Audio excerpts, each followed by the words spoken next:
नमस्कार साथियों, आप सभी का स्वागत है आपके अपने YouTube चैनल पढ़ाई की पोथी में। साथियों, उम्मीद करती हूँ कि आप सभी स्वस्थ होंगे, मस्त होंगे, बेहतर होंगे और निरंतर अपनी तैयारी के माध्यम से सफलता का मार्ग प्रशस्त कर रहे होंगे। तो चलिए, आज हम पढ़ने वाले हैं भारत का भौगोलिक परिदृश्य। बात करें कि भारत भौगोलिक दृष्टि से किस जगह स्थित है, उसकी क्या क्या सीमाएं हैं, क्या क्या विस्तार है, इन सब के बारे में हम जानेंगे। तो सबसे पहला प्रश्न है हमारा कि भारत का विस्तार, भारत की ग्लोब पर स्थिति, जो भारत है उसकी ग्लोब पर क्या स्थिति है। तो भारत की ग्लोब पर स्थिति है उत्तर से पूर्वी गोलार्ध। भारत की गोलार्ध में क्या स्थिति है, तो उत्तर से पूर्वी गोलार्ध।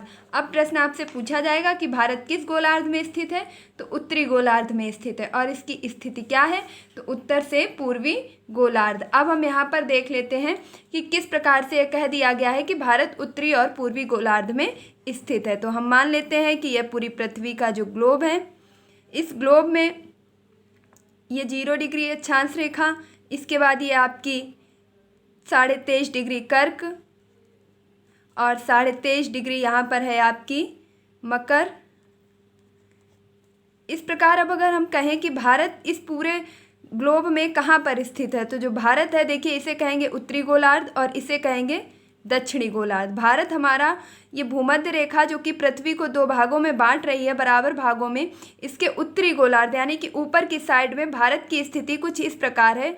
भारत हमारा कुछ इस प्रकार स्थित है। तो अब आप देखेंगे कि जब हम दिशाओं का विभाजन करते हैं तो यह हमारी उत्तर दिशा और यह दक्षिण दिशा, जबकि यह हमारी कौन सी दिशा हो जाती है, पूर्व दिशा, और यह हो जाती है पश्चिम दिशा। तो भारत की स्थिति ग्लोब पर क्या है, तो भारत की स्थिति अब आप आसानी से बता सकते हैं, उत्तर और पूरब के बीच में यह हमारा भारत है। तो यह दिशा कौन सी कहलाएगी, उत्तर पूर्वी दिशा। तो अब आप कभी भी नहीं भूलेंगे कि भारत का ग्लोब पर विस्तार या भारत की ग्लोब पर स्थिति क्या है, तो भारत हमारा उत्तरी गोलार्ध में स्थित है। और अगर उसकी एग्जैक्ट स्थिति पूछी जाती है कि किस गोलार्ध में किस जगह पर स्थित है, तो उत्तर पूर्वी गोलार्ध में स्थित है।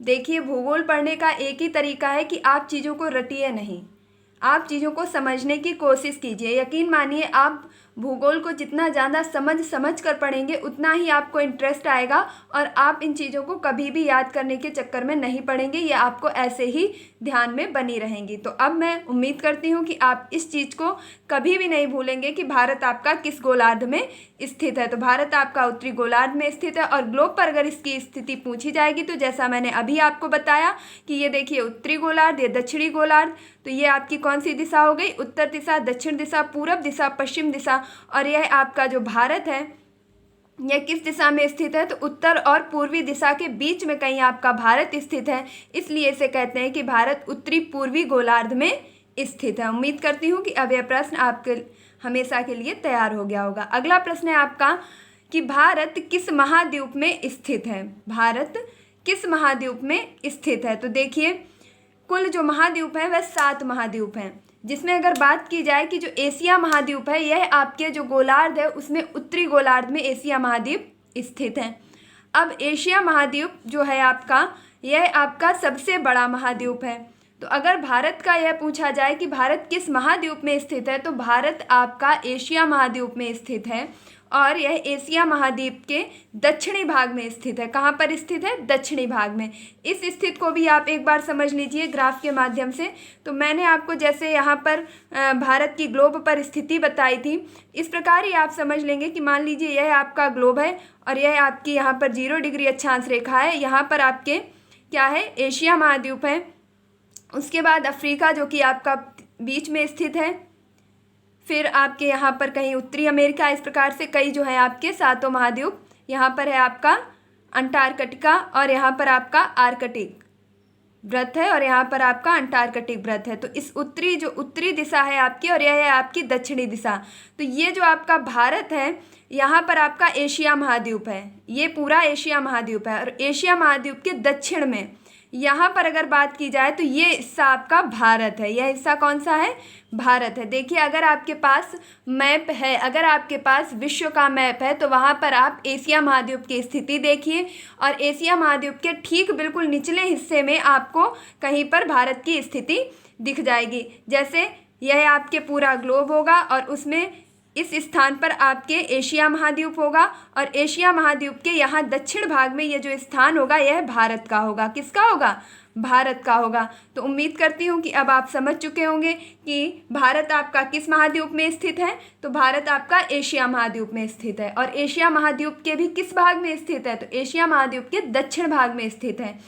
और आपके महाद्वीप कुल कितने हैं? तो 7 महाद्वीप हैं और एशिया महाद्वीप आपका सबसे बड़ा महाद्वीप है। देखिए, भले ही समय लग सकता है लेकिन यकीन मानिए एक नहीं, एक के साथ आप 4 से 5 प्रश्नों को तैयार कर रहे हैं और अगर आप इन्हें नोट्स में लिखते जा रहे हैं तो ये आपकी तैयारी को और भी बेहतर बनाता है। तो पहला प्रश्न हमने पढ़ा कि भारत की ग्लोब पर स्थिति क्या है? तो भारत उत्तरी पूर्वी गोलार्ध में स्थित है और किस महाद्वीप में स्थित है? तो एशिया महाद्वीप में स्थित है और एशिया महाद्वीप के भी किस दिशा में? तो दक्षिण भाग यानी कि दक्षिण दिशा में स्थित है।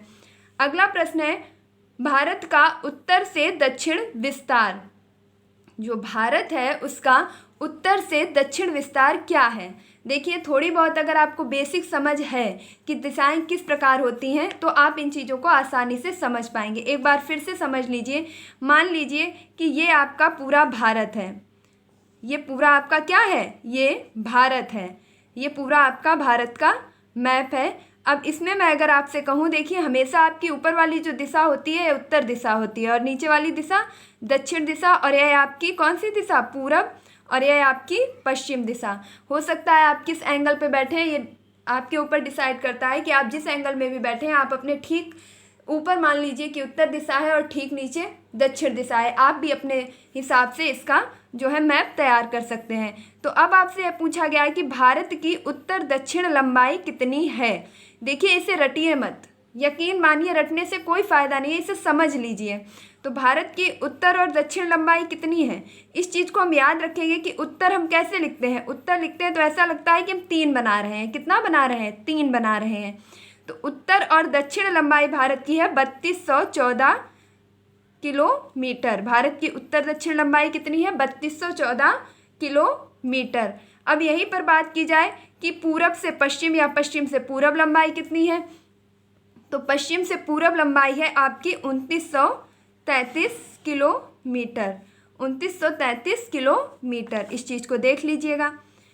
तो भारत की उत्तर से दक्षिण विस्तार यानी कि जो भारत है वह ऊपर हिमालय से लेकर के आपके और नीचे अगर बात की जाए बिल्कुल लास्ट में आपके तमिलनाडु और केरल जो आपका तट आता है, लास्ट में श्रीलंका के बिल्कुल ऊपर वाला जो क्षेत्र है वहाँ पर आपकी पूरी लंबाई कितनी पड़ जाएगी? तो उत्तर से दक्षिण का विस्तार है भारत का 3214 किलोमीटर और पूरब से पश्चिम जो आपका विस्तार है यानी कि पूरब में अगर मैं बात करूं तो ये आपके असम, मेघालय, त्रिपुरा, मिजोरम जो भी राज्य हैं वहाँ से और यहाँ आपके पश्चिम में बात की जाए तो गुजरात तक इसका कितना विस्तार है? तो 2933 वर्ग किलोमीटर। तो उम्मीद करती हूँ कि यह प्रश्न आप आसानी से समझ चुके होंगे। देखिए, जो आंकड़े संबंधित होते हैं उन्हें थोड़ा विशेष ध्यान दीजिए क्योंकि ये आपसे पूछ लिए जाते हैं और इनमें कन्फ्यूज़न भी बहुत ज़्यादा होता है। इसलिए मैंने आपको ट्रिक से भी बता दिया कि आप इन दोनों में कभी भी कन्फ्यूजन ना रखें कि उत्तर से दक्षिण कौन सी है और पूरब से पश्चिम कौन सी लंबाई है। अधिकतर हम इन संख्याओं को तो याद कर लेते हैं लेकिन यह भूल जाते हैं कि उत्तर से दक्षिण वाला कौन सा लंबाई है और पूरब से पश्चिम वाला। तो याद रखेंगे कि जो 3 बन रहा है यह आपका ऊ को प्रदर्शित कर रहा है। तो जब भी आपसे उत्तर से दक्षिण विस्तार पूछा जाएगा तो 3214 किलोमीटर और पूरब से पश्चिम पूछा जाएगा तो 2933 किलोमीटर। नेक्स्ट क्वेश्चन है आपका गोलार्ध में, मतलब जो आपका भारत है उसकी गोलार्ध में क्या स्थिति है? तो सबसे पहले तो हमने जाना कि गोलार्ध में किस गोलार्ध में है? तो उत्तर पूर्वी गोलार्ध में है। अब यह किस जगह से किस जगह तक फैला हुआ है, कितने डिग्री अक्षांश तक इसका विस्तार है, इसके बारे में भी विस्तार से जानेंगे।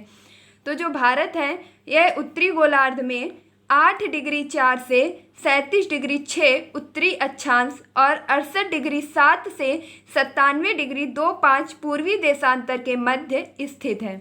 जो लाइन मैंने अभी आपको पढ़ करके बताई है इसे आपने कई बार पढ़ा होगा, कई YouTube चैनल्स पर देखा होगा, सुना होगा और बहुत बार इन्हें याद किया होगा लेकिन आप भूल जाते होंगे।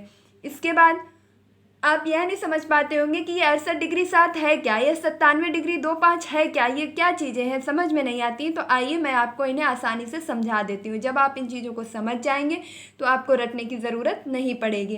तो चलिए, इसके लिए मैंने एक छोटा सा ग्राफ तैयार कर रखा है, आप एक बार देख लीजिए। देखिए, जो लोग भी वीडियो को बीच में छोड़ करके चले जाते हैं वह अपने आप को धोखा देते हैं। यकीन मानिए चीज़ें बहुत ही आसानी से समझ में आएंगी, बस आपको अंत तक बने रहना है। तो सबसे पहले हम देखेंगे, आपसे यह प्रश्न कहा गया है कि भारत का उत्तरी अक्षांश विस्तार कितना है। तो देखिए, ये आपका, इधर आप थोड़ा अवॉइड करेंगे, मैं एक एक करके चीज़ों को समझाऊंगी। इधर आप क्या देख रहे हैं कि ये आपका ग्लोब है, और ग्लोब में जैसा कि मैंने बताया था, भारत आपका कहाँ स्थित है, भूमध्य रेखा के ऊपर आपका यहाँ कहीं उत्तर और पूरब के मध्य में आपका भारत स्थित है। अब हम सभी जानते हैं कि ये जो इस प्रकार से पूरब से पश्चिम रेखाएं जो खींची जाती हैं, इन्हें कौन सी रेखाएं कहते हैं, अक्षांश रेखाएं। अब जो ये वाली रेखा होती है जो पृथ्वी को दो बराबर भागों में बांटती है, भूमध्य रेखा या विषुवत रेखा, या 0 डिग्री अक्षांश होती है। कितनी होती है, 0 डिग्री अक्षांश। अब देखिए, 0 डिग्री अक्षांश से फिर कोई एक रेखा जो इसके ऊपर होगी वह होगी 1 डिग्री, फिर होगी 2 डिग्री, फिर होगी 3 डिग्री, ऐसे कर करके 1-1 डिग्री बढ़ता चला जाएगा। तो जो भारत है वह जहाँ से स्टार्ट होता है वह बिंदु है आपका 8 डिग्री। कितना है, 8 डिग्री। मतलब कि जो भारत आपका स्टार्ट होता है जिस अक्षांश से, वो है आपका 8 डिग्री। तो 8 डिग्री से भारत स्टार्ट होता है, ये आपका 8 डिग्री से। और फिर इसका विस्तार कहाँ तक है, 9 degree, 10 degree, 12 degree, 34 degree, 35 degree, ऐसे कर करके ये कहाँ तक जाता है, तो 37 डिग्री तक इसका कुल विस्तार है। तो भारत का अक्षांशीय विस्तार कितना है, देखिए बहुत आसानी से समझ में आ जाएगा। सबसे पहली बात तो आपको कभी यही नहीं समझ में आता होगा कि अक्षांशीय विस्तार और देशांतरीय विस्तार होता कैसे है। सिर्फ आंकड़े रटनी है, चीज़ों को समझिए, उसकी स्थिति को समझिए। मान लीजिए यह आपकी 0 डिग्री अक्षांश रेखा है, यहाँ से 1 डिग्री, 2 डिग्री, 3 डिग्री, जिस प्रकार आगे बढ़ते चले जाएंगे, तो जैसे ही हम 8 डिग्री पहुँचेंगे तो 8 डिग्री 4 से भारत स्टार्ट हो जाता है। और यह फिर कहाँ तक जाता है, तो 22, 23, 24, 37, इस प्रकार आपका 37 डिग्री 6 तक भारत का विस्तार है। तो अगर अब आपसे पूछा जाए कि भारत का विस्तार अक्षांशीय कितना है, तो भारत का अक्षांशीय विस्तार 8 डिग्री 4 से 37 डिग्री 6 है। अब हम बात करेंगे भारत का देशांतरीय विस्तार। तो हम सभी जानते हैं कि यह जो आपकी बीच वाली रेखा है, इसे क्या कहते हैं, भूमध्य रेखा या विषुवत रेखा, जो कितनी होती है, तो 0 डिग्री अक्षांश। पूरब से पश्चिम खींची जाने वाली रेखाएं आपकी अक्षांश रेखाएं होती हैं, जबकि उत्तर से दक्षिण को मिलाने वाली रेखाएं आपकी क्या कहलाती हैं, देशांतर रेखाएं। तो ये तो आपकी एक हो गई बीच वाली रेखा, ये आपकी कौन सी रेखा हो गई, बीच वाली देशांतरीय रेखा। ऊपर उत्तर है, नीचे दक्षिण है। इसी प्रकार आपकी देख रहे होंगे कि अक्षांश रेखाएं सभी ऐसे एक एक एक एक करके खींची जाती हैं। इनकी संख्या कुल 360 होती है। तो आपका जो एक समय निर्धारण रेखा है जिससे आपके पूरे विश्व का समय निर्धारित किया जाता है, वह आपके ग्रीनविच के लंदन में है, लंदन के ग्रीनविच में है। तो वह आपकी कौन सी है, उसे 0 डिग्री अक्षांश मान करके पूरे देश का समय निर्धारित किया जाता है। अब उसी के पश्चिम में, उसके कहाँ पर, सॉरी उसके पूरब में, अब देखिए यहाँ पर आपका भारत है, यहाँ पर क्या है, भारत है। अब देखिए यहाँ पर है आपका 0 डिग्री, यहाँ पर कौन सी रेखा है, 0 डिग्री, जहाँ से समय का निर्धारण हो रहा है। अब इस 0 डिग्री रेखा को जो हम लोगों ने मान रखा है, इससे जब हम एक रेखा आगे बढ़ेंगे तो कौन सी हो जाएगी, 1 डिग्री, फिर 2 डिग्री, फिर 3 डिग्री, ऐसे कर करके जब हम इस रेखा पर पहुँचेंगे तो यहाँ कहीं रेखा होगी और वह रेखा हो जाएगी आपकी 68.7 डिग्री। कौन सी हो जाएगी, 68.7 डिग्री। तो 68.7 डिग्री कौन सी, पूर्वी, कौन सी, पूर्वी, क्योंकि ये जो आपकी दिशा है ये कौन सी दिशा है, यह आपकी पश्चिम दिशा है। और इस दिशा से यह वाली दिशा कौन सी है, पूरब दिशा है। तो ग्रीनविच लंदन से आपके जो देशांतरीय विस्तार है भारत का, वह 0 डिग्री से जब हम चलना शुरू करेंगे तो 1, 2, 3, 4, 5, 6, 7, 12, 14, 15, 30, 35, 44 और 66, इस प्रकार हम कितना जब चल के आएंगे 68 डिग्री 7, तब हमें भारत मिलेगा। वह भी कौन सा छोर भारत का, तो यहाँ पर भारत ये पश्चिमी होगा ना, तो भारत का पश्चिमी छोर यानी गुजरात। फिर उससे हम कितना आगे बढ़ते चले जाएं जहाँ तक भारत का विस्तार है, तो इधर हम अरुणाचल प्रदेश तक आएंगे तो लगभग हम 68 से आगे और भी चलते चले आएंगे तो 62, 63, 74, 75, 83, 84, 91, 92, 95 और फिर 97.25, यानी कि 97.25 पूर्वी तक भारत का विस्तार है। तो उम्मीद करती हूँ कि अब आप यह समझ पाए होंगे कि यह अक्षांशीय विस्तार और देशांतरीय विस्तार है क्या। यह कैसे होता है? तो बहुत ही आसान भाषा में समझ लीजिए कि जैसे यह आपका पूरा ग्लोब है, इसमें जब अक्षांशीय विस्तार पूछा जाएगा तो 0 डिग्री अक्षांश से ऊपर चलना स्टार्ट करेंगे और कहाँ तक? 8 डिग्री। जैसे ही हम 8 डिग्री पर पहुँचेंगे हमें भारत का कौन सा सिरा मिल जाएगा? दक्षिणी सिरा। आप देखिए ऊपर उत्तर है, नीचे दक्षिण है, तो दक्षिणी सिरा मिल जाएगा, यानी कि भारत का 8 डिग्री 4 दक्षिण से और फिर कहाँ तक चलते चले जाएंगे? ऊपर, यानी कि कितना? 37 डिग्री 6। तो 8 डिग्री 4 से 37 डिग्री 6 तक अगर हम चलते चले जाएंगे तो हमें पूरा किसका विस्तार मिलेगा? भारत का। तो भारत का दक्षिण से उत्तर अक्षांशीय विस्तार कितना है? 8 डिग्री 4 से 37 डिग्री 6। अब अगर बात की जाए देशांतरीय विस्तार की, तो जो आपका ग्रीनविच लंदन है, जहाँ से आपकी 0 डिग्री देशांतर रेखा निर्धारित की गई है, वहाँ से हम अगर चलना स्टार्ट करें और कितना चल करके आएँ? 1 2 3 4 ऐसे चलते रहे, हमें कहीं भी भारत नहीं मिलने वाला है। उसके बाद जब हम चल करके आएंगे 68 डिग्री पर, तो 68 डिग्री यानी कि गुजरात से भारत स्टार्ट हो जाता है। तो 68 डिग्री 7 से और फिर कहाँ तक भारत का विस्तार है? तो 97 डिग्री 25 तक। तो उम्मीद करती हूँ कि अब आप समझ चुके होंगे कि भारत का अक्षांशीय विस्तार कितना है। तो 8 डिग्री 4 से 37 डिग्री 6। और देशांतरीय विस्तार कितना है? तो देशांतरीय विस्तार है 68 डिग्री 7 पूर्वी से। अब देखिए 68 डिग्री 7 आपका किस दिशा में आ रहा है? पूरब में ही तो है। ये देखिए आपका मैंने 2 रेखाओं में डिवाइडेशन कर दिया है। ये आपका कौन सा हिस्सा है? ये पूर्वी हिस्सा ही तो है। तो 68 डिग्री 7 पूर्वी से और 97 डिग्री 25 पूर्वी। देखिए यहाँ भी पूरब है, या ये पूरा हिस्सा आपका पूरब दिशा का है। किस दिशा का है? पूरब दिशा का है। आप आसानी से समझ लीजिए, यह पूरा हिस्सा आपका पूरब दिशा का है, इसलिए यह आपका कैसा हो जाएगा? 68 डिग्री 7 पूर्वी से 97 डिग्री 25 पूर्वी तक भारत का देशांतरीय विस्तार है। अब एक बार इन दोनों चीज़ों को हम एक साथ समझने की कोशिश करेंगे। देखिए मैंने पूरी कोशिश की है कि आप आज के बाद अक्षांशीय विस्तार और देशांतरीय विस्तार किस प्रकार होता है इस चीज़ को ना भूलें। मान लीजिए यह आपका पूरा ग्लोब है। इस ग्लोब पर जो आपकी ये सीधी रेखाएं खींची गई हैं, यह है आपका उत्तर, यह है आपका दक्षिण और यह है आपका पूरब और यह है आपका पश्चिम। तो उत्तर से दक्षिण जो भी रेखाएं खींची गई हैं, मैंने आपको ऊपर के ही डायग्राम में बताया है कि वह आपकी कौन सी रेखाएं हैं? तो वह आपकी देशांतरीय रेखाएं हैं। और जो आपकी पूरब से पश्चिम खींची गई हैं, यह सभी कैसी रेखाएं हैं? यह सभी आपकी अक्षांश रेखाएं हैं। अब देखिए यह जो आपकी कौन सी रेखा है? देशांतरीय रेखा है। और एक जो आपकी ये 0 डिग्री अक्षांश रेखा है, जो पृथ्वी को 2 बराबर भागों में बांटती है, ऊपर वाले भाग को उत्तरी गोलार्ध और नीचे वाले भाग को दक्षिणी गोलार्ध कहते हैं। तो इसे क्या, ये बांटने वाली रेखा कौन सी है? विषुवत रेखा या भूमध्य रेखा। अब देखिए हम कैसे विस्तार करेंगे अक्षांशीय या देशांतरीय विस्तार। तो ऊपर के जैसे चित्र में हमने समझा था, ठीक वैसे ही अब हम दोनों स्थितियों को एक साथ जोड़ करके समझेंगे। मान लीजिए कि ये कहीं आपका, मैंने मान लिया है कि ये रेखा जो है आपकी 0 डिग्री अक्षांश रेखा है, जो लंदन के ग्रीनविच में है। अब यहाँ से अगर हम देखेंगे तो यह दिशा कौन सी पड़ेगी? पूरब दिशा पड़ेगी ना, यह दिशा आपकी पूरब पड़ेगी। अब यहाँ से हम चलना स्टार्ट करते हैं और हम कितना चल करके आते हैं? तो यहाँ से चलते चलते हम आ जाते हैं कितना? 68 डिग्री 7 पे। देखिए ये एरो आपका कहाँ पे जा रहा है? 68 डिग्री 7 पर। एक बार फिर से देख लीजिएगा, यह है आपका 68 डिग्री 7 पर। और 68 डिग्री 7 से हम कहाँ तक चल करके जाते हैं? तो 68 डिग्री 7 से इस प्रकार हमने फिर एक रेखा चली, फिर एक रेखा, फिर एक रेखा, और ऐसे कर करके हम कहाँ तक पहुँचे? तो फिर हम पहुँच गए हैं 97 डिग्री 25 पूर्वी देशांतर। 97 डिग्री 25 पूर्वी देशांतर। तो यह आपका, अगर मैंने मान लिया पूरे भारत की स्थिति है, तो देशांतरीय विस्तार में आपके भारत 68 डिग्री 60 से स्टार्ट होता है, वह भी पूर्वी दिशा से। और इसका जो मैं राज्य पूछूं किस राज्य से, तो गुजरात से।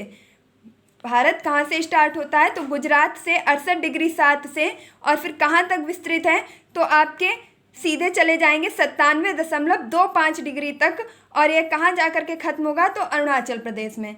ये बात हो गई देशांतरीय विस्तार की। अब बात करते हैं अक्षांशीय विस्तार की। तो यह आपका 0 डिग्री देशांतर है। अब यहाँ से हम चलना स्टार्ट करेंगे तो 1 डिग्री 2 डिग्री 3 डिग्री 4 डिग्री इस प्रकार चलते चले जाएंगे, तो मिलेगा हमें 8 डिग्री। तो भारत 8 डिग्री अक्षांश से, और फिर ऊपर कितने, कहाँ तक? तो 37.6 डिग्री। ये देखिए 8 डिग्री 4 से और 37.6 डिग्री तक उत्तरी अक्षांश में विस्तृत है। तो उम्मीद करती हूँ कि अब आप कभी भी भारत का अक्षांशीय विस्तार और देशांतरीय विस्तार नहीं भूलेंगे और यह किस प्रकार निर्धारित किया जाता है इस चीज़ को भी समझ चुके होंगे। तो भारत का अक्षांशीय विस्तार कितना है, 8 डिग्री 4 से 37.6 डिग्री। और भारत का देशांतरीय विस्तार कितना है, तो 68 डिग्री 7 पूर्वी से 97 डिग्री 2.5 पूर्वी देशांतर तक। नेक्स्ट क्वेश्चन है आपका, भारत का संपूर्ण अक्षांशीय विस्तार। तो भारत का संपूर्ण अक्षांशीय विस्तार है 6 डिग्री 4 से 37 डिग्री 6। भारत का संपूर्ण अक्षांशीय विस्तार कितना है, 6 डिग्री 4 से 37 डिग्री 6, जिसमें आपका कैसा है, उत्तरी अक्षांशीय विस्तार। नेक्स्ट क्वेश्चन है आपका, भारत का क्षेत्रफल। देखिए आप इस स्थिति को याद रखेंगे तो आपके सारे क्वेश्चन क्लियर हो जाएंगे कि भारत का गोलार्ध में जो उत्तरी गोलार्ध में अक्षांशीय विस्तार कितना है और देशांतरीय विस्तार कितना है। इस चीज़ को अगर आप समझ रहे हैं और समझ चुके हैं तो आपके सारे क्वेश्चन इसी से क्लियर हो जाएंगे।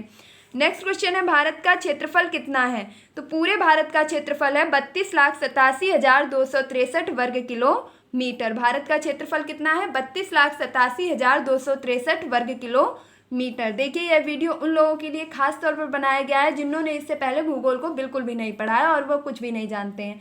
तो आप यकीन मानिए अब आपको भूगोल भी अन्य विषयों की तरह उतना ही सरल और साधारण मालूम पड़ेगा।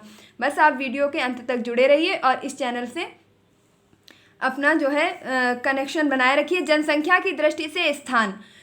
तो भारत का जो जनसंख्या की दृष्टि से पूरे विश्व में स्थान है वह दूसरा स्थान है। भारत का विश्व में जनसंख्या की दृष्टि से जो स्थान है वह दूसरा है, जबकि पहले नंबर पर चीन आता है। कौन आता है, चीन। देखिए ये जो भी प्रश्न मैंने आपको बताए हैं कि भारत की ग्लोब पर स्थिति, भारत किस महाद्वीप में स्थित है, भारत एशिया महाद्वीप के किस भाग में स्थित है, भारत के उत्तर से दक्षिण विस्तार क्या है, पूरब से पश्चिम विस्तार क्या है, गोलार्ध में उसकी स्थिति क्या है, देशांतरीय विस्तार, अक्षांशीय विस्तार, भर के क्वेश्चन यहाँ से हर बार पूछे जाते हैं। तो इस चीज़ को हल्के में ना लीजिए और बेहतर होगा कि अपने नोट्स में लिखते चलिए। और जो मैंने ये डायग्राम आपको दिखाया है बेहतर होगा कि आप इसका स्क्रीनशॉट ले लें और इसे 1 बार 2 बार खुद से भी बनाएं ताकि आप पूरी स्थिति को अपने दिमाग में सेट कर पाएँ और इसे कभी भी ना भूलें। अगर आपने स्क्रीनशॉट नहीं लिया है तो इसका फटाफट से स्क्रीनशॉट ले लीजिए।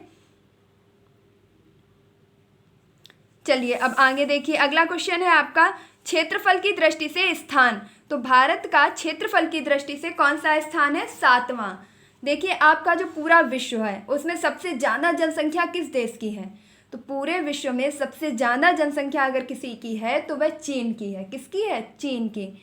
दूसरे नंबर पर सबसे ज़्यादा जनसंख्या है भारत की। ये बात हो गई जनसंख्या के आंकड़े से। अब प्रश्न आपसे पूछा जा रहा है कि भारत का जो स्थान है वह क्षेत्रफल की दृष्टि से कितना है, यानी कि पूरे विश्व में जो क्षेत्रफल है सभी देशों का, उन सभी देशों में से भारत का क्षेत्रफल की दृष्टि से कौन सा नंबर आता है। तो भारत का क्षेत्रफल की दृष्टि से 7वां नंबर आता है पूरे विश्व में। तो पहले नंबर पर कौन आता है, प्रश्न तो यह भी पूछा जा सकता है। तो पहले नंबर पर आता है आपका रूस। तो पूरे विश्व में सबसे ज़्यादा आपका क्षेत्रफल किस देश का है, रूस का, फिर कनाडा, फिर चीन, फिर अमेरिका, फिर ब्राज़ील, इसके बाद ऑस्ट्रेलिया और फिर आता है आपका भारत। देखिए रूस, कनाडा, चीन, अमेरिका, ब्राज़ील, ऑस्ट्रेलिया, भारत और इसके बाद आपका स्थान आता है अर्जेंटीना का। देखिए ऐसे ही अगर हम क्रम से पढ़ते चले जाएंगे तो सारे विश्व के देश ही जान जाएंगे, लेकिन मोस्टली हमसे क्वेश्चन सिर्फ 7 देशों यानी कि भारत तक ही पूछा जाता है। फिर भी मैंने 8वां देश ले लिया है अर्जेंटीना। अब आपसे प्रश्न पूछा जा सकता है कि क्षेत्रफल की दृष्टि से विश्व का सबसे बड़ा देश कौन सा है, तो रूस। दूसरा सबसे बड़ा देश कौन सा है, कनाडा। तीसरा सबसे बड़ा चीन और चौथा सबसे बड़ा अमेरिका, 5वां ब्राज़ील, 6वां ऑस्ट्रेलिया और 7वां जो कि हमारा भारत है। अगर आपको ये चीज़ें क्रम से नहीं याद है तो बहुत आसानी से याद हो जाएंगी। आप अपने कॉपी में फटाफट से लिख लीजिए, रुक चीन अब आया भारत। रुक चीन अब आया भारत। लिख लिया या नहीं लिख लिया, फटाफट लिख लीजिए क्योंकि अभी तो आपको समझ आ जाएगा, 4 दिन बाद आप भूल जाएंगे। आप इसे नोट्स में लिख लीजिए, रुक चीन अब आया भारत। तो रुक से रूस, का से कनाडा, चीन से चीन, फिर अब से तो आ से आ जाएगा आपका अमेरिका और बा से आ जाएगा ब्राज़ील। तो रुक चीन अब आया से हो जाएगा ऑस्ट्रेलिया और भारत से हो जाएगा अर्जेंटीना। रुक से हो जाएगा आपका रूस और कनाडा, चीन से हो जाएगा चीन और अब से हो जाएगा, आग से हो जाएगा अमेरिका, और बा से हो जाएगा ब्राज़ील, आया से हो जाएगा ऑस्ट्रेलिया, और भारत का हो जाएगा क्या, भारत पूरा नाम ही आ गया है। इसके बाद आया भारत टीना, तो टीना से क्या हो जाएगा, अर्जेंटीना। तो एक बार आप पूरी ट्रिक मेरे साथ पढ़िए। रुक चीन अब आया भारत टीना, रुक चीन अब आया भारत टीना। अब आप क्षेत्रफल की दृष्टि से 7 नहीं बल्कि 8 देशों को याद रख सकेंगे, क्योंकि कभी कभी आपसे प्रश्न क्रम से भी पूछ लिया जाता है। उम्मीद करती हूँ अब यह चीज़ आप कभी भी गलत नहीं करेंगे। अगला प्रश्न आपसे पूछा जा रहा है, भारत की स्थलीय सीमा की लंबाई है। तो भारत की स्थलीय सीमा की लंबाई कितनी है, 15,200 किलोमीटर। भारत की स्थलीय सीमा की लंबाई कितनी है, 15,200 किलोमीटर। अब देखिए स्थलीय सीमा क्या होती है और जलीय सीमा क्या होती है। देखिए एक चीज़ तो मैं पहले ही आपको बता दूं कि अगर आप सामान्य अध्ययन, भूगोल या किसी भी एग्ज़ाम की तैयारी कर रहे हैं जिसमें जीके का पोर्शन आता है, तो सबसे ज़रूरी है कि आप अपने रूम में जहाँ भी लेटते हैं बैठते हैं एक मैप ज़रूर लगा लीजिए। उसमें आपके एक मैप होगा इंडिया का और एक मैप होगा आपके पूरे विश्व का, यानी कि वर्ल्ड मैप। तो आप अगर किसी भी प्रतियोगी परीक्षा की तैयारी कर रहे हैं तो 2 चीज़ें आपके लिए सबसे ज़्यादा ज़रूरी हैं, एक तो इंडिया का मैप और एक आपके वर्ल्ड का मैप। तो अगर आपके रूम में कहीं पर भी आपके आसपास या आपने अभी भी नहीं देखा है तो आप फ़ोन में जाइए और देखिए, अपने गूगल में सर्च करके इंडिया का मैप देखिए कि जितनी भी चीज़ें आपको ऊपर की साइड दिखेंगी वाइट प्रिंट हैं, वो सभी आपकी स्थलीय सीमा है। और गुजरात जहाँ से आपकी जलीय सीमा लगना प्रारंभ होती है और यहाँ से चलते चलते आप नीचे कहाँ तक आ जाएंगे, केरल, तमिलनाडु, और फिर आप पूरब की तरफ जाएंगे उड़ीसा, पश्चिम बंगाल तक आपके जलीय सीमा है। और गुजरात के ऊपर और पश्चिम बंगाल के ऊपर जो भी क्षेत्र है वह आपका स्थलीय सीमा है। अगर मैं सीधी सी भाषा में कहूँ तो आपको आपके मैप में जो वाइट पोर्शन दिख रहा है ऊपर की साइड में वह सभी स्थलीय सीमा है, और जो आपको नीचे ब्लू प्रिंट दिख रहा है, ब्लू दिख रहा है मैप जितना, वह आपकी जलीय सीमा है। तो यहाँ आपसे पूछा गया है कि स्थलीय सीमा की लंबाई कितनी है, तो 15,200 किलोमीटर। नेक्स्ट है आपका तटीय यानी कि जलीय सीमा की लंबाई कितनी है, तो 6100 किलोमीटर। यानी कि जो आपका नीला वाला क्षेत्र है उससे आपके भारत की जितनी भी किनारी टच हो रही है, जितनी भी सीमा लग रही है, वह है आपकी 6100 किलोमीटर। तो इन आंकड़ों को आप 1 बार 2 बार 3 बार मेरे साथ बोलेंगे, फिर रिवाइज करेंगे, यकीन मानिए आप इन्हें कभी भी नहीं भूलेंगे। तो भारत की स्थलीय सीमा की लंबाई 15,200 किलोमीटर और जलीय सीमा की लंबाई 6100 किलोमीटर। अब आपकी आती है द्वीपों सहित तटीय लंबाई। अब आपके भारत के जो द्वीप समूह हैं, बात की जाए जैसे मिनिकॉय, लक्षद्वीप, ये जो द्वीप हैं, तो इनके भी अगर तटीय सीमा को मिला लिया जाए तो कुल मिलाकर के भारत के तटीय सीमा की लंबाई हो जाती है 7516.6 किलोमीटर, यानी कि 7516.6 किलोमीटर। एक बार फिर से बोल दीजिएगा, स्थलीय सीमा की लंबाई 15,200 किलोमीटर और तटीय यानी कि जलीय सीमा की लंबाई 6100 किलोमीटर। द्वीपों सहित तटीय सीमा की लंबाई 7516.6 किलोमीटर। अगला है आपका संपूर्ण विश्व के क्षेत्रफल का 2.42%। बात की जा रही है कि आपका जो भारत का क्षेत्रफल है वह कितना है, तो 32,87,263 वर्ग किलोमीटर, जो कि पूरे विश्व का कितना प्रतिशत है, तो पूरे विश्व का मात्र 2.42% क्षेत्रफल भारत अकेले घेरे हुए है। तो पूरे यानी कि 100% क्षेत्रफल का, जो भी आपके पूरे विश्व का क्षेत्रफल है, उसमें से सिर्फ और सिर्फ भारत के हिस्से में कितना क्षेत्रफल आया है, तो 2.42%। यह आंकड़ा आपसे एक नहीं 10वीं बार 50वीं बार परीक्षा में पूछा जा चुका है कि संपूर्ण विश्व के क्षेत्रफल का भारत में अकेले कितना क्षेत्रफल है, तो 2.42%। अब एक बार फिर से मेरे साथ बोलिए, भारत का क्षेत्रफल कितना है, 32,87,263 वर्ग किलोमीटर। भारत का क्षेत्रफल विश्व के क्षेत्रफल का कितने प्रतिशत है, यानी कि पूरे विश्व के क्षेत्रफल का कितना हिस्सा भारत के पास है, तो 2.42%। और अगर अब मैं आपसे पूछूं कि भारत का जनसंख्या की दृष्टि से कौन सा स्थान है, दूसरा। भारत का क्षेत्रफल की दृष्टि से कौन सा स्थान है, 7वां। और क्षेत्रफल में कितना प्रतिशत है, तो 2.42% क्षेत्रफल आपका भारत घेरे हुए है। अब अगर आपसे प्रश्न किया जाए संपूर्ण विश्व की जनसंख्या का कुल 17.5% भारत में निवास करती है, तो देखिए कितनी ही अतिशयोक्ति की बात है कि अगर क्षेत्रफल की बात की जाती है तो सिर्फ भारत पूरे विश्व का 2.42% घेरे हुए है, जबकि जनसंख्या की बात की जाए तो पूरे विश्व की जनसंख्या का कुल अकेले 17.5% भारत में ही निवास करती है। इसीलिए आप देखते हैं कि भारत की पॉपुलेशन जो है सबसे ज़्यादा है और ये पूरे विश्व में दूसरे नंबर पर आता है। तो उम्मीद करती हूँ कि आज मैंने आपको भारत की विस्तार यानी कि भारत की जो भी सीमा है और भारत का क्षेत्रफल कितना है, भारत का क्षेत्रफल की दृष्टि से, जनसंख्या की दृष्टि से कितना स्थान है कौन सा, इन सब चीज़ों के बारे में बताया। उत्तरी गोलार्ध और दक्षिणी गोलार्ध क्या हैं, इनमें अक्षांश रेखाएं, देशांतर रेखाओं में कैसे इनको बांटा गया है, इन चीज़ों के बारे में विस्तार से बताया। तो अगर साथियों आपको यह वीडियो पसंद आया है तो आप इसे ज़्यादा से ज़्यादा लाइक कीजिए, शेयर कीजिए, और अगर आपने अभी तक मेरे चैनल को सब्सक्राइब नहीं किया है तो प्लीज़ इसे सब्सक्राइब कर लीजिए। और जा कहाँ रहे हैं, अभी कहीं नहीं जाना है क्योंकि अभी रिवीजन तो बचा ही हुआ है, और हमेशा की तरह अपनी परंपरा को जारी रखते हुए एक फास्ट और क्विक रिवीजन मेरे साथ। तो अब आप समझ चुके हैं, अब आप फटाफट से मैं क्वेश्चन बोलूँगी और आप आंसर करेंगे। तो भारत की ग्लोब परिस्थिति क्या है? उत्तरी पूर्वी गोलार्ध। भारत किस महाद्वीप में स्थित है? एशिया महाद्वीप में। भारत एशिया महाद्वीप के किस हिस्से में स्थित है, किस भाग में स्थित है? तो दक्षिणी भाग में। उत्तर से दक्षिण भारत का विस्तार कितना है, यानी कि ऊपर से नीचे, तो कितना है? 3214 किलोमीटर। पूरब से पश्चिम विस्तार कितना है? तो 2933 किलोमीटर। गोलार्ध में, उत्तरी गोलार्ध में भारत 8 डिग्री 4 से, अब देखिए मैंने क्या बताया था, मान लीजिए ये 0 है तो यहाँ से ऊपर जाएंगे तो कहीं 8 मिलेगा, तो 8 डिग्री 4 से 37 डिग्री 6 उत्तरी अक्षांश, और 68 डिग्री 7 से 68 डिग्री, अब यहाँ कहीं 0 डिग्री देशांतर है, यहाँ से चलना स्टार्ट करेंगे तो 68 डिग्री 7 से 97 डिग्री 25 पूर्वी देशांतर के मध्य भारत स्थित है। तो गोलार्ध में भारत की स्थिति क्या है?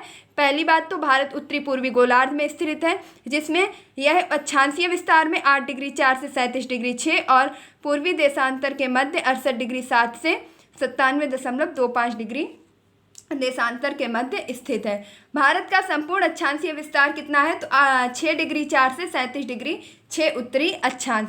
भारत का क्षेत्रफल कितना है? तो 32,87,263 वर्ग किलोमीटर। भारत का जनसंख्या की दृष्टि से कौन सा स्थान है? दूसरा। पहला स्थान है चीन का। भारत का क्षेत्रफल की दृष्टि से कौन सा स्थान है? तो 7वां। और इसके पहले के 6 देश कौन से हैं?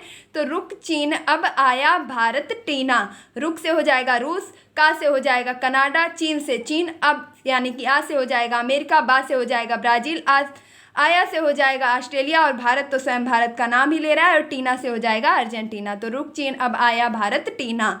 तो भारत का क्षेत्रफल की दृष्टि से स्थान है 7वां। जबकि बात की जाए कि पूरे विश्व का जो क्षेत्रफल है उसमें से अकेले भारत कितने भाग को घेरे हुए है? तो मात्र 2.42% भाग को। और यहाँ पर विश्व की कितनी जनसंख्या निवास करती है? तो संपूर्ण विश्व की अकेले 17.5% जनसंख्या भारत में निवास करती है। भारत की स्थलीय सीमा यानी कि जितना भूमि से लगा हुआ भाग है उसकी लंबाई है 15,200 किलोमीटर।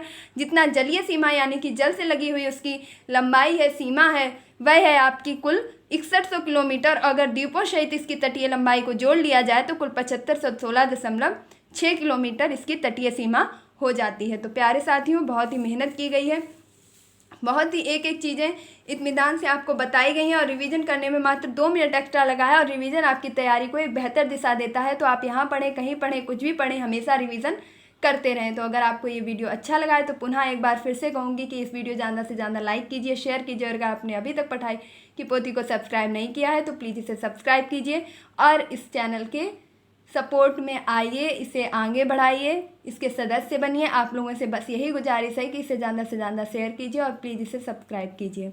मिलती हूँ अपने नेक्स्ट वीडियो में, तब तक के लिए खुश रहिए, मस्त रहिए, पढ़ाई में निरंतरता बनाए रखिए, अपने माता पिता गुरुजनों का सम्मान कीजिए और भूगोल विषय से डरना छोड़ दीजिए। धन्यवाद।